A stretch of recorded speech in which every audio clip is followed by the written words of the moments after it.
Hello friends, welcome to the UPSC analyser. तो आज हम 7 सितंबर का इंडियन एक्सप्रेस डिस्कस करेंगे। यहाँ पर फर्स्ट न्यूज़ है पंजशीर हैज़ फॉलन। तो पंजशीर भी अब तालिबान ने कैप्चर कर लिया है। अब पंजशीर को आज तक क्यों नहीं कोई कैप्चर कर पाया, तो और अब तालिबान ने कैसे कर लिया है, वो सारी चीज़ें अभी हम पढ़ेंगे।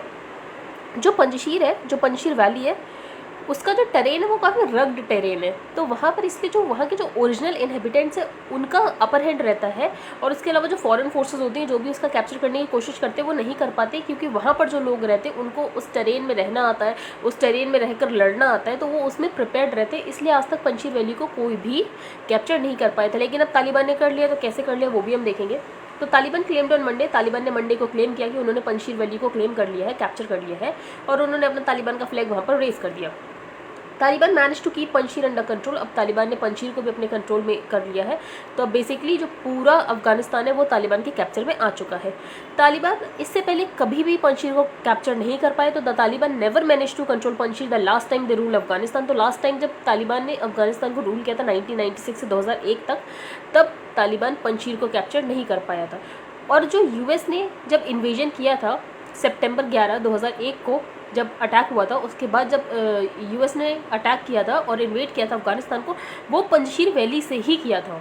तो terrorist attacks on New York and the pentagon, तो 9/11 जहाँ पर अटैक हुआ था अमेरिका ने, उसके बाद अमेरिका ने इन्वेड कर दिया अफगानिस्तान में।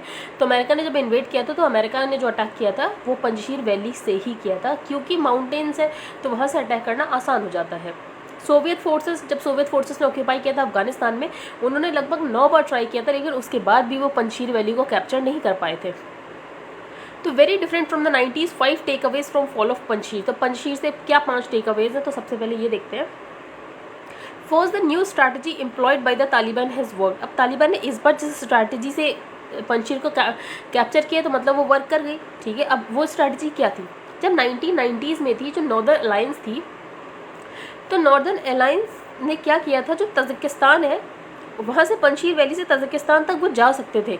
इसलिए उस समय क्या था, जो तालिबान था वो सप्लाईज को कट नहीं कर सकता था। लेकिन इस बार क्या किया तालिबान ने, जो पंजशीर के ऊपर वाला एरिया है, नॉर्थ एरिया, वो पूरा कैप्चर कर लिया। तो पंजशीर बिल्कुल आइसोलेट हो गया।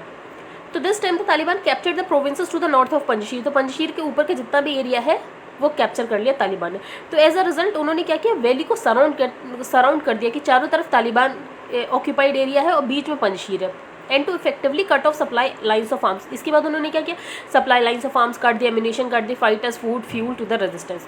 उसकी वजह से यहाँ पर अपने आप ही रेजिस्टेंस थोड़ा वीक हो जाएगा, क्योंकि अब उनके पास सप्लाईज ही नहीं है। और second, Pakistan help the Taliban with arms. Pakistan ने तालिबान को आर्म्स के साथ हेल्प किया, एमिनेशन के साथ हेल्प किया, और रिपोर्ट्स ये भी सजेस्ट करते हैं कि उन्होंने कैसे फाइटर जेट्स भेजे यहाँ पर पाकिस्तान ने। The mobilisation of Pakistani air assets. इसके अलावा पाकिस्तानी एयर असेट्स यहाँ पर गेम चेंजर थे, क्योंकि जब तालिबान को पाकिस्तान एयर असेट्स का सपोर्ट मिला तो यहाँ पर एक एसिमेट्री क्रिएट हो गई, क्योंकि जो पंजशीर वैली में जो रेजिस्टेंस है उनके पास इतने ज़्यादा इक्विपमेंट्स थे ही नहीं। ईरान ने पाकिस्तानी मिलिट्री को क्रिटिसाइज़ किया है कि वो क्यों फॉरेन इंटरफेरेंस कर रहे हैं। तो ये काफ़ी टफ स्टेप ईरान ने लिया है, और ईरान ने पाकिस्तानी मिलिट्री को क्रिटिसाइज़ किया है, क्योंकि अभी तक कोई भी क्रिटिसाइज़ करने नहीं आया, ना यूएस ना यूएन, इंडिया ने भी यहाँ तक की क्रिटिसाइज़ नहीं किया है। Third, the US and it's allies abandon the northern alliance completely. और यूएस और उसके जो भी एलाइज है उन्होंने तो बिल्कुल नॉर्दर्न अलायंस को इस बार सपोर्ट ही नहीं किया। यहाँ तक कि अहमद शाह मसूद, जिनको असैसिनेट कर दिया गया था 20 साल पहले अलकायदा ने 9/11 के अटैक से 2 दिन पहले, उसके बाद फिर उनके बेटे आए अहमद मसूद। लेकिन जो अहमद मसूद है उनका ये पहली बार था कि वो ऐसे लड़ रहे थे, लेकिन वो ठीक है बाहर गए। 4, Ahmad is clearly not yet in the league of his father. जो अहमद है वो अपनी फादर की लीग में नहीं थे, जैसे कि उनके फादर होंगे। Among the greatest guerrilla fighters of the last century. जो उनके फादर थे वो गुरिल्ला फाइटर काफ़ी अच्छे थे। With Masood in charge, Panjshir became the graveyard of the red army. The Taliban who followed the Soviets could never capture the valley either. तो अगर शायद उनके फादर होते अभी भी लीडरशिप में, तो अभी भी जो तालिबान है वो पंजशीर को कैप्चर नहीं कर पाता। 5, to the extent at the fall of Panjshir. अब पंजशीर फॉल हो गया है, तो यहाँ पर भी तालिबान की सक्सेस दिखती है, और ये इंडिया के लिए फिर से एक नया सेटबैक है। तो ये 5 जो टेक अवेज है, बस ये थोड़े इंपॉर्टेंट थे, आपने देख लिया। अब हम आगे चलते हैं। यहाँ पर एम्प्लॉयमेंट स्टैटिस्टिक्स से ये पता चला है जो फार्म लेबर उसमें सर्ज आया है, ठीक है। Reversal of the following share of agriculture, आपको ये पता होगा जब कोई भी कंट्री डेवलप होता है तो उसका क्या होता है, उसका एग्रीकल्चर में जो लोग एम्प्लॉयड होते हैं वो कम होते जाते हैं, मैन्युफैक्चरिंग और सर्विसेज सेक्टर में बढ़ते जाते हैं। लेकिन अभी हमारे यहाँ क्या हुआ, एम्प्लॉयमेंट स्टैटिस्टिक्स में ये वाला जो रिवर्सल है वो देखने को मिला कि लोग फार्म लेबर में ज़्यादा जा रहे हैं, शेयर ऑफ एग्रीकल्चर बढ़ गया। तो reversal of the following share of agriculture, तो शेयर ऑफ एग्रीकल्चर कम होता जाना चाहिए था, वो बढ़ गया। तो पहला ये हमें सिग्नल मिला है। और दूसरा ये जो फीमेल लेबर पार्टिसिपेशन है वो कम हो रहा है, ठीक है। अब ये दोनों ट्रेंड से ये दिखा रहे हैं कि हाउस होल्ड डिस्ट्रेस कितना ज़्यादा बढ़ गया है। अब the search in female labour force participation rate, अब जो पीरियोडिक लेबर फोर्स सर्वे उसमें ये दिखा था जो लेबर फोर्स पार्टिसिपेशन रेट है, female labour force participation rate वो बढ़ा है। तो ऑथर ने बोला वो जो बढ़ा भी है वो पॉजिटिव साइंस नहीं है, पॉजिटिव साइन ही आप उसको इंटरप्रेट नहीं कर सकते पॉजिटिव साइन की तरह, क्योंकि यहाँ पर एक कैच है। ये जो एम्प्लॉयमेंट बढ़ा है ये बढ़ा है सब optimal category of unpaired family workers. मतलब क्या है, महिला अपने ही खेत में काम कर रही है तो वो अनपेड लेबर वर्क हुआ ना। तो यहाँ पर तो आप कुछ नहीं कह सकते कि एम्प्लॉयमेंट बढ़ा है, क्योंकि अगर बढ़ा भी है तो उससे तो कोई वेजेस मिल नहीं रहे हैं ना। तो the rise in agriculture two is mostly in this category those working in house hold enterprises without drawing wages, वो अपने हाउस होल्ड एंटरप्राइज में ही काम कर रहे हैं और उनको कोई भी वेजेस नहीं मिल रहे हैं इसके। आगे चलते हैं हम। इसके अलावा this comes after decades of a progressive fall that signal movement to high productivity jobs outside. इससे ये पता चल रहा है कि जो लोग पहले एग्रीकल्चर से बाहर आके मैन्युफैक्चरिंग सेक्टर में जाते थे, सर्विस सेक्टर में जाते थे, तो उसमें फॉल आ गया है। These figures are based on the usual principal status. तो एक दो तरीके से स्टेटस होता है, एक होता है यूजुअल प्रिंसिपल स्टेटस, एक होता है करंट वीकली स्टेटस। तो यूजुअल प्रिंसिपल स्टेटस जो होता है वो डेटा कैप्चर करता है पिछले 365 दिनों का, कि सर्वे से 365 दिन आप कितने दिन काम के लिए अवेलेबल थे, आपको कितने दिन काम मिला। और करंट वीकली स्टेटस जो होता है वो सर्वे से 7 दिन पहले का डेटा कैप्चर करता है कि 7 दिन पहले आपने कितने जगह आपको काम मिला। जो वीकली अप्रोच है वो ज़्यादा क्लोजर है ग्लोबल नॉर्म्स के एज कम्पेयर टू अगर हम यूजुअल स्टेटस देखें। अगर PLFSS का डेटा देखो 2019-20 का, तो जो एम्प्लॉयमेंट रेट है अनपेड वर्कर्स के लिए रूरल और अर्बन एरियाज़ में बढ़ गया है, 15.9% हो गया। फीमेल लेबर्स के लिए 35% हो गया, इससे पहले 30.9% था। इंडिया ने स्टीडी डिक्लाइन देखा है एम्प्लॉयमेंट में एग्रीकल्चर सेक्टर में। आगे चलते हैं। There has been an increase in the share of employment in agriculture in 2019-20 even as the share of agriculture in GDP has decline. Agriculture का शेयर जो GDP में वो डिक्लाइन हो गया, लेकिन लोग उसमें ज़्यादा एम्प्लॉयड हो रहे हैं क्योंकि लोगों की जॉब चली गई पैंडेमिक में, तो उनके पास लास्ट रिजॉर्ट यही बचता है कि वो एग्रीकल्चर में चले जाए।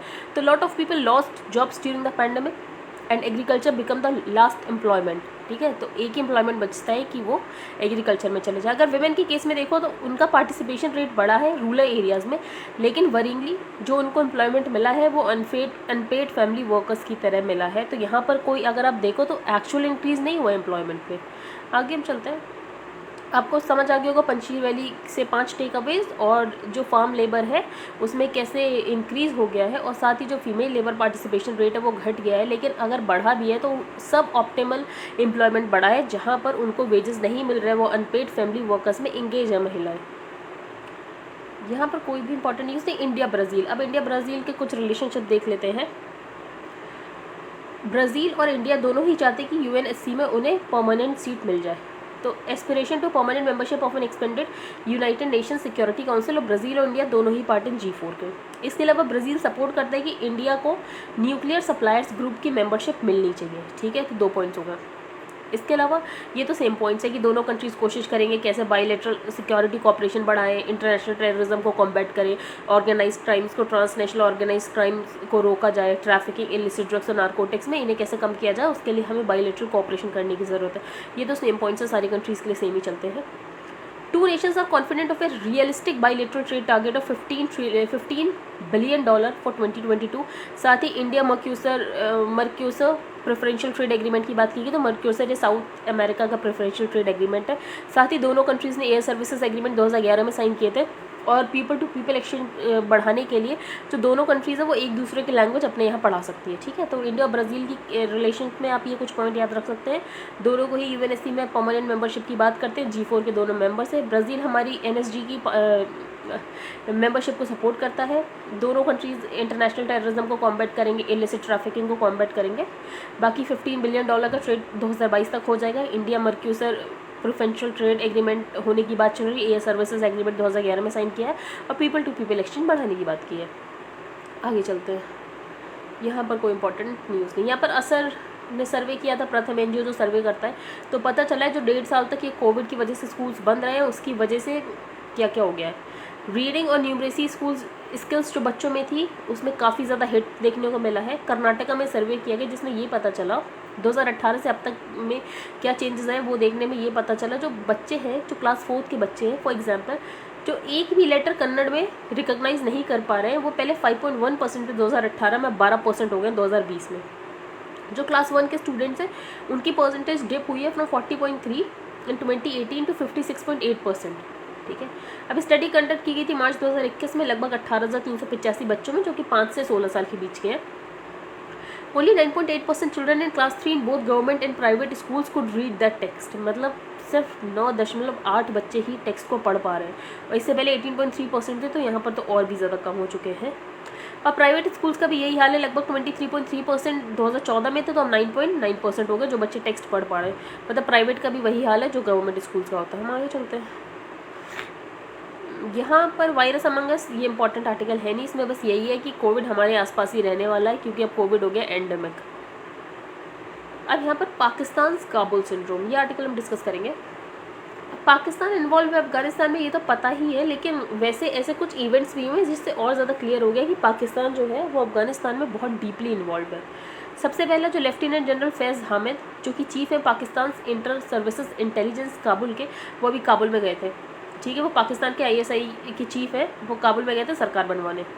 और इसके अलावा जो आसपास के डिप्लोमेट्स की मीटिंग कराई थी पाकिस्तान ने अफगानिस्तान को लेकर, तो पाकिस्तान ने अफगानिस्तान को लेकर क्यों मीटिंग कराई, तो यहाँ पर भी पता चलता है कि पाकिस्तान का काफ़ी डीप इन्वॉल्वमेंट है अफगानिस्तान में। इसके अलावा किसी भी कंट्री को कोई भी दिक्कत हो रही है अफगानिस्तान से रिलेटेड वो पाकिस्तान को फ़ोन लगा रहे हैं। तो meanwhile many major regional and international leaders interested in Afghanistan are picking the phone to call prime minister Imran Khan, नहीं तो उनके जो आर्मी चीफ है जनरल बाजवा उनको फ़ोन लगा रहे हैं। तो यहाँ से हमें ये पता चल रहा है जो पाकिस्तान है वो बहुत ज़्यादा डीपली इंगेज हो चुका है अफगानिस्तान के साथ, और ये अभी नहीं है, वो पहले से ही पाकिस्तान ऐसा ही है। अब पाकिस्तान के पास यहाँ पे टास्क है, जो टेक्टिकल एडवांटेज यहाँ पर पाकिस्तान को है कि तालिबान जीत गया तो पाकिस्तान का प्रॉक्सी एक तरीके से जीत गया है कि कैसे वो इसे स्ट्रैटेजिक गेम्स में कन्वर्ट करें। तो ऑथर ने बोला पाकिस्तान स्ट्रैटेजिक गेम्स में कन्वर्ट कर ही नहीं पाएगा। जोग्राफी ने हमेशा पाकिस्तान को एक पिवटल रोल दिया अफगानिस्तान में, लेकिन उसके बाद भी जो Rawalpindi has been unable to turn it into sustainable political sway over Afghanistan. कभी भी जो पाकिस्तान है वो उसको सस्टेनेबल पॉलिटिकल स्वे की तरह बना ही नहीं पाया है। उसने अफगान प्रॉक्सीज बनाने की कोशिश की, मैसिव असिस्टेंस मिला, उसके बाद भी जो स्ट्रक्चरल लिमिटेशन है अफगानिस्तान में पाकिस्तान कभी उससे ऊपर आ ही नहीं पाया। To be sure, much of the world is turning to Pakistan to intercede on their behalf with the new rulers in Afghanistan. अब जो भी आधे से ज़्यादा वर्ल्ड वो क्या कर रहा है, पाकिस्तान से बोल रहा है कि अफगानिस्तान को लेकर उनके लिए मीडिएट कर दो। Whether it is the evacuation of citizen, अगर किसी कंट्री के सिटीजन्स फंस गए हैं या तो रेफ्यूजी फ्लोज रोकना है तो वो पाकिस्तान से ही बात कर रहे हैं अफगानिस्तान को बाईपास करके। तो Pakistan is presenting itself as the one stop solution for Afghanistan related issues. तो यहाँ पर पाकिस्तान बोल गया कि मैं ही वन स्टॉप शॉप हूँ, मेरे पास ही आओ अगर अफगानिस्तान से रिलेटेड कोई भी मैटर है। But Pakistan's ability to leverage the international interest depends on its ability to control the interdynamic in Afghanistan. अब यहाँ पर आता है रियल गेम जो कि इंटरडायनेमिक है अफगानिस्तान में। अभी हम पढ़ेंगे for all the international media attention to Hamid's visit to Kabul. अभी हामिद जो ISI के वो है वो हामिद काबुल में गए थे। ठीक है, अभी इंटेलिजेंस चीफ का जाना किसी और कंट्री में बड़ी बात नहीं है, लेकिन पाकिस्तान के इंटेलिजेंस चीफ का जाना बड़ी बात है। क्यों? क्योंकि ऐसे तो CIA के डायरेक्टर भी गए थे, लेकिन CIA के डायरेक्टर गए थे उनका अलग मोटिव था, वो चाहते थे कि जो भी अमेरिकन सिटीजन है उनका सेफ इवैक्यूएशन हो सके। लेकिन जो पाकिस्तान के चीफ गए थे इनका क्या था, इनका ये था कि वहाँ पे सरकार कैसे बनवाई जाए। तो ISI's role in Afghanistan too has been expensive in helping create the Taliban. तो ISI का बहुत बड़ा रोल है अफगानिस्तान में, तालिबान को उन्होंने क्रिएट किया। उसके बाद 2001 से जब उनको पावर से हटा दिया गया तो तालिबान को इन्होंने रेफ्यूजी प्रोवाइड कराया, मिलिट्री ग्राउंड गेन करने के लिए हेल्प किया। तभी तो 20 साल के बाद जब यहाँ से US गया तो तालिबान ने इतनी जल्दी कैप्चर कैसे कर लिया, क्योंकि पाकिस्तान अभी तक उसे सेंचुरी प्रोवाइड कर रहा था। अब आगे चलते हैं। अब बहुत सारे तालिबान फैक्शन उसके बीच में ये मीडिएट करने गए हैं Hamid. It also reminds us of Pakistan difficulty in structuring a durable arrangement इन काबुल। अब हमें ये पता चल रहा है कि अभी पाकिस्तान के लिए बहुत मुश्किल होने वाला है ऐसा पावर स्ट्रक्चर खड़ा करना जो काबुल में ड्यूरेबल रहे। Pakistan is strong enough, Pakistan बहुत स्ट्रॉन्ग है कि वो डिस्टेबलाइज कर दे अफगानिस्तान को, लेकिन वो इतना पावरफुल नहीं है कि वो एक स्टेबल पॉलिटिकल ऑर्डर बना दे। अब जैसे ही तालिबान पावर में है उसने ड्यूरेंट लाइन को मानने से मना कर दिया। This is certainly not the first time that a Pakistan intervention has won इन अफगानिस्तान। ये पहली बार ऐसा नहीं है कि पाकिस्तान इंटरवेंशन जीता है अफगानिस्तान में, बहुत बार जीत चुका है। 1970s में पाकिस्तान ने शाह और ईरान के साथ मिलकर भी जीता था। उसके बाद पाकिस्तान ने 1989 में सोवियत आर्मी को बाहर निकाल दिया गया था वेस्टर्न्स के साथ, और उसके बाद क्या किया था, मुजाहिदीन ने कंट्रोल ले लिया था। लेकिन मुजाहिदीन के बाद फिर सिविल वॉर हो गया, फिर पाकिस्तान ने तालिबान की प्रॉक्सी बना के तालिबान को जितवा दिया, फिर तालिबान को बाहर निकाल दिया, वापस से तालिबान को जितवा दिया। तो यहाँ पर पाकिस्तान बहुत बार अपनी प्रॉक्सीज को जितवा चुका है अफगानिस्तान में, लेकिन कभी भी वो उसको स्टेबल नहीं रख पाया है। तो in the 21st century, Rawalpindi's persistent destabilization and the US inability to prevent Pakistan from playing both sides of the terror, there is no question that the Pakistan army is now in the driver's seat in Kabul. अब इसका कोई question नहीं कि अब पाकिस्तान ही drive कर रहा है काबुल को, लेकिन ये नहीं पता है कि वो काबुल को कहाँ तक ड्राइव कर सकता है। सेंसिबल डायरेक्शन में तो छोड़ ही दो, यही नहीं पता है कि वो काबुल को ड्राइव कहाँ तक कर सकता है। तो Pakistan is already running into the familiar problem in Kabul. It is one thing to get the Taliban into Kabul, but it is entirely another to organise a credible new government there. बहुत आसान है कि आपने तालिबान को काबुल में जितवा दिया, ठीक है, पर यहाँ पे क्रेडिबल न्यू गवर्नमेंट बनाना, ये ही पूरा मुद्दा है कि आप नई क्रेडिबल गवर्नमेंट कैसे बनाते हो। लगभग 3 हफ्ते हो चुके हैं जब से घनी गवर्नमेंट फॉल हुई है, उसके बाद भी जो तालिबान के फैक्शंस है वो स्ट्रगल कर रहे हैं कि एक नई गवर्नमेंट कैसे बनाई जाए। ये स्पेकुलेशन है कि Pakistan is helping to sort out the issues, Pakistan help कर रहा है कि जो भी फैक्शन के बीच में इशूज़ है वो सॉल्व हो जाए। उसके बाद भी ये इश्यूज़ कैसे सॉल्व होंगे, कितनी कोहेसिव गवर्नमेंट होगी, देखने वाली बात है। अब यहाँ पर ऑथर ने बोला है, जैसे अगर आपको ये लग रहा हो कि गवर्नमेंट बनने में इसलिए टाइम लग रहा है क्योंकि जैसे कोलिशन गवर्नमेंट होती है डेमोक्रेसी में तो उसमें पॉलिटिकल डीले होता है, तो ऐसा नहीं है अफगानिस्तान की तो सिचुएशन ही काफ़ी ज़्यादा डीप है। While the various factions were united in ousting foreign military presence, कि सारे फैक्शंस हक्कानी अलकायदा सब ने मिलकर बाहर तो कर दिया फॉरेन मिलिट्री प्रेजेंस को, लेकिन उनके बीच में एग्रीमेंट ही नहीं बन पा रहा है कि अफगानिस्तान को गवर्न कैसे करना है, क्योंकि आज तक उन्होंने गवर्न नहीं किया, उन्होंने सिर्फ लड़ाई की है। इश्यूज़ ऑफ विमेन राइट्स, अब उनका मेन मुद्दा डेवलपमेंट को लेकर है ही नहीं, उनका यही है कि विमेन राइट्स के इश्यूज़ को कैसे ध्यान में रखना है, और इसके अलावा जो प्रीवियस गवर्नमेंट को जिन्होंने एमनेस्टी प्रोवाइड की थी उनके साथ कितना बदला लेना है, एथनिक और रिलीजियस माइनॉरिटीज़ को अकोमोडेट करना है नहीं करना है। तो equally contentious are the problems of managing the broken finances, और जो अफगानिस्तान उसके फाइनेंसेस तो काफ़ी ज़्यादा ब्रोकन है ही। अगर पाकिस्तान का रिकॉर्ड देखो इंटरवेंशन का तो काफ़ी इंप्रेसिव नहीं रहा है। The difficulty of turning Afghanistan into a coherent entity, Afghanistan को आज तक कोई भी कोहेरेंट एंटिटी में कन्वर्ट कर ही नहीं पाया है। ये 1973 जब तक मोनार्की थी तब तक तो ठीक था, उसके बाद से चैलेंज ही बना हुआ है। पाकिस्तान हो सकता है कि चाइना के सपोर्ट से, यही है कि पाकिस्तान चाइना के सपोर्ट से अफगानिस्तान में एक स्टेबल गवर्नमेंट ले आए, लेकिन पॉलिटिकल मिरेकल ही हो गई है, और पॉलिटिकल मिरेकल बहुत रेयर होते हैं। मीनवाइल जो ग्रांड पॉलिटिकल ऑब्सेशन है अपने नेबर को डिस्टेबलाइज करने का पाकिस्तान को, कि जब देखो अफगानिस्तान को डिस्टेबलाइज करता रहता है, उसकी वजह से पाकिस्तान खुद की इकॉनमी पे तो ध्यान नहीं देता है।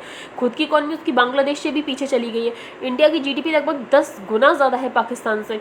तो Rawalpindi's victory in Afghanistan might make it a bigger nuisance for India. अब इससे डिस्टेबलाइजेशन तो आने वाला है, इंडिया में ही आने वाला है, लेकिन पाकिस्तान को अपनी इकॉनमी पे ध्यान देना चाहिए, वो सब करना नहीं, बस इधर उधर टेररिज्म फैलाना है। आगे चलते हैं। हेम्ड एंड ऑल साइड्स, ये भी तालिबान के बारे में ही है कि लीडरशिप तालिबान में पता नहीं है, पता नहीं कितने स्पोक्स पर्सन बैठे हैं तालिबान में, हर कोई अपने आप को स्पोक्स पर्सन ही बताता तालिबान को। तो leadership is unseen, spokes person are numerous, और सिग्नल्स बहुत ज़्यादा कन्फ्यूजिंग है। उनकी गवर्नेंस डेवलपमेंट से रिलेटेड नहीं, उनकी गवर्नेंस है पुलिसिंग से रिलेटेड, कि विमेन को क्या पहनना है, किसको कितने राइट्स देने हैं, किससे बदला लेना है। तो governance is more focused on policing with each Taliban group following its own set of rules. Her Taliban group का रूल ही क्लियर नहीं है कि वो क्या चाहते हैं, इनका कोई कोहेसिव सेटअप ही नहीं है, सब अपने अपने रूल्स बताते रहते हैं। तो most dependable assessment is that the Kabul regime, अब काबुल रजीम के ऊपर 4 तरीके से प्रेशर आने वाला है। पहला पाकिस्तान से सिक्योरिटी पास लिंक है तो थोड़ा प्रेशर तो पाकिस्तान करेगा। चाइना अगर इन्वेस्टमेंट करेगा तो चाइना प्रेशर करेगा। रशिया फॉर इंटेलिजेंस, और यूएस और यूई के साथ तो इन्हें रिलेशन रखना ही पड़ेगा। अगर ये यूरोपियन यूनियन के साथ रिलेशन नहीं रखेंगे और यूनाइटेड स्टेट्स के साथ नहीं रखेंगे तो इनका जो भी फॉरेक्स है अफगानिस्तान का वो यूएस में है, तो यूएस के बैंक क्या करेंगे, ब्लॉक कर देंगे। Pakistan appears to have claimed victory, अब पाकिस्तान ये दिखाना चाह रहा है कि उसने विक्ट्री क्लेम कर दी, अपने ISI के जो चीफ है उसे भेज दिया हामिद को कि वहाँ पे गवर्नमेंट बनवाने के लिए। अब यहाँ पर हक्कानी नेटवर्क है, अब पाकिस्तान चाह रहा है जो हक्कानी नेटवर्क है वो मेन पोजीशंस पर आ जाए। अब लेकिन तालिबान तो हक्कानी नेटवर्क को मेन पोजीशन देना नहीं चाहता है, तो इनके बीच में खुद के इशू सॉल्व नहीं हो पा रहे हैं। Pakistan has to deal with an enormous refugee crisis, अब पाकिस्तान के लिए भी बहुत सारी दिक्कत होने वाली है क्योंकि रेफ्यूजी क्राइसिस होने वाली है। अफगानिस्तान की खुद की फिजिकल सिचुएशन इतनी ख़राब है, सितंबर के बाद UN ने बोला है कि उनके पास स्टारवेशन की सिचुएशन आ जाएगी, फूड और फ्यूल है नहीं। Iran has already cut a deal and is allowing export of its abundant oil in exchange for cash. Iran भी अपना ऑयल तभी दे रहा है जब आप कैश में उसको कैश प्रोवाइड करोगे। पाकिस्तान की खुद की कंडीशन इतनी ज़्यादा ख़राब है, अभी तो जाके उसको 27 बिलियन फॉरेक्स रिजर्व्स हो चुके हैं, तो वो तो उसके एक्सपोर्ट्स के लिए पे नहीं कर सकता अफगानिस्तान के लिए। तो यहाँ पर बहुत टफ सिचुएशन होने वाली। पाकिस्तान खुद क्लासिक कैच 22 सिचुएशन में है, क्योंकि पाकिस्तान अवेयर है कि बिना वेस्ट के कुछ नहीं होने वाला, इसीलिए क्योंकि जो फॉरेक्स और रेमिटेंसेज है वो अमेरिका के कंट्रोल में है। यूएन और यूएस सैंक्शंस लगा सकते हैं, अगर रशियन को इन्वेस्टमेंट ली तो कार्ड्स का सैंक्शन लग जाएंगे, तो काउंटरिंग अमेरिकन एडवर्सरीज वाला एक्ट लग जाएगा। FATF और फाइनेंशियल रेगुलेशन की अगर आपने टेररिज्म को कुछ करने की कोशिश की, मनी लॉन्ड्रिंग, टेररिस्ट फाइनेंसिंग, तो FATF में आप आ जाओगे। इसके अलावा जो पाकिस्तान है वो अभी ग्रे लिस्ट में तो है ही, ऐसा उसने कुछ किया तो वो FATF में ब्लैक लिस्ट में चला जाएगा। अगर वो FATF की ब्लैक लिस्ट में चला गया तो उसे और फंड्स नहीं मिल पाएंगे, खुद तो इसकी इकॉनमी डूबी हुई है। For decades Pakistan has taught this strategy at its army college. अब पाकिस्तान अपने आर्मी कॉलेज में ये पढ़ाता है कि कभी भी 2 फ्रंट वॉर नहीं लड़ सकता, कि इंडिया ईस्ट में हो और India inspired Afghanistan to the west हो तो वो नहीं लड़ सकता, ठीक है। तो इंडियन स्ट्रैटेजिस्ट यहाँ क्या कर सकते हैं, जो पाश्तूनिस्तान का आइडिया है उसको क्या करें, उसको सपोर्ट करने लग जाए। तो यहाँ पर क्या होगा, जो तहरीक तालिबान पाकिस्तान है वो अपने आप को एक सपोर्ट की तरह पाएगा इंडिया के द्वारा, और यहाँ पर हो जाएगी लड़ाई। और इसके अलावा द अदर इंटरेस्टिंग डिवीजन यही है कि हक्कानी नेटवर्क जो अनस हक्कानी है और एक सिराजुद्दीन हक्कानी है। अब सिराजुद्दीन हक्कानी को अगर ये कोशिश करेंगे कि सिराजुद्दीन हक्कानी गवर्नमेंट में आ जाए तो उसके बाद फिर उसको कभी भी लेजिटिमेशन नहीं मिलेगी इस गवर्नमेंट को, क्योंकि सिराजुद्दीन हक्कानी तो वैसे भी एक टेररिस्ट है। तो ये सारी चीज़ें हैं कि वो कैसे इंक्लूसिव गवर्नमेंट बनाते हैं, सबके ध्यान कैसे रखते हैं सबकी चीज़ों को, ये वाली इंपॉर्टेंट बात है। आगे हम चलते हैं। अब तालिबान ने यही बोला है कि वो किसी भी कंट्री को अपने इंटरनल अफेयर्स में दखल अंदाजी नहीं करने देंगे, भले ही वो पाकिस्तान क्यों ना हो। तो Taliban on Monday asserted that it will not allow any country including Pakistan कि वो अफगानिस्तान के इंटरनल अफेयर्स में कुछ भी दखल अंदाजी करे, और ये कंफर्म कर दिया ISI चीफ लेफ्टिनेंट जनरल फैज़ हामिद ने। तो ये गए थे लेफ्टिनेंट जनरल फैज़ हामिद, उसके बाद ही तालिबान ने बोल दिया हमें नहीं चाहिए किसी की इंटरफेरेंस। अभी आप देख सकते हैं इनकी क्लासेस कैसे चल रही है यूनिवर्सिटी में, बीच में कर्टेन लगा दिया है गर्ल्स और बॉयज़ को डिवाइड करने के लिए। आगे चलते हैं। अब म्यांमार में तो आपको पता ही कू हो चुका था म्यांमार में, तो अब आसियान नेशंस ने बोला है कि ट्रूस करो ताकि एड तो डिस्ट्रीब्यूट की जा सके और जल्द से जल्द सीज फायर करने की कोशिश करो, क्योंकि काफ़ी ज़्यादा वायलेंस हो रहा है। तो म्यांमार मिलिट्री रूलर्स ने एग्री किया है कि जो आसियान ने उनसे बोला कि सीज फायर करो तो वो करने की कोशिश करेंगे। तो फरवरी में कू हो गया, तो उसके बाद association of south east Nations कोशिश कर रहे हैं कि कैसे वायलेंस ख़त्म किया जाए, तो अब ये शायद मान गए हैं। आगे हम चलते हैं। यहाँ पर शेप ऑफ इकोनॉमिक रिकवरी, तो इस बार GDP 20% रहा है, तो ये बोला गया कि V शेप रिकवरी हो गई है, लेकिन ऑथर ने बोला कोई V शेप रिकवरी नहीं हुई है। अगर एब्सोल्यूट नंबर्स में देखो तो जो हमारा GDP है वो 2018 के लेवल पर है, तो जो हुई है वो L शेप रिकवरी हुई है, मतलब परमानेंट लॉस हो चुका है। तो of course in 3 years both GV and GDP would have grown much higher अगर हम ओरिजिनल ट्रेंड लाइन में जाते, लेकिन अब हमारी जो रियलिटी वो L शेप्ड में। इसका मतलब ये होता है कि GDP और GVA का परमानेंट लॉस हो चुका है, अब हम उससे रिकवर कर ही नहीं सकते।